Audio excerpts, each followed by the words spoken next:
Good morning everyone. Happy Monday sa lahat.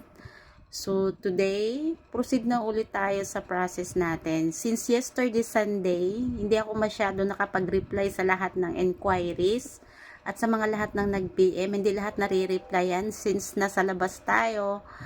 It's a family day kahapon Sunday. So today is Monday, resume na po tayo. Lahat ng services today is open.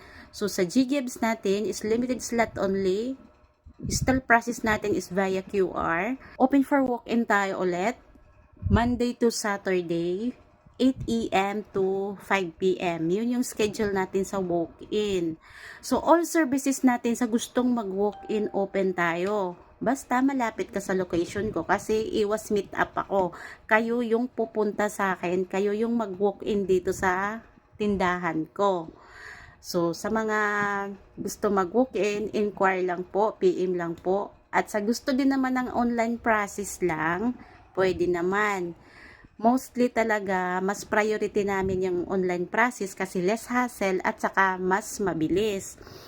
Sa online process naman natin, especially sa mga loan encashment like GGibs, G-Credit, Home Credit, mga credit card limit, yun lahat yun sila mga loan encashment is we need some requirements and syempre we need video call.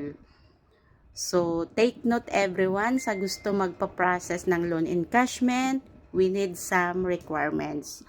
So, mostly sa PayPal process natin, we don't need requirements kung PayPal. So, just only video call. If you want to take video call, it's okay. For PayPal yun ha, PayPal services natin. PayPal to GCash or to any bank. At, so, check nyo na lang dyan kung ano yung available na offer or ano yung gusto nyong ipapa-encash or ipapa-convert into cash.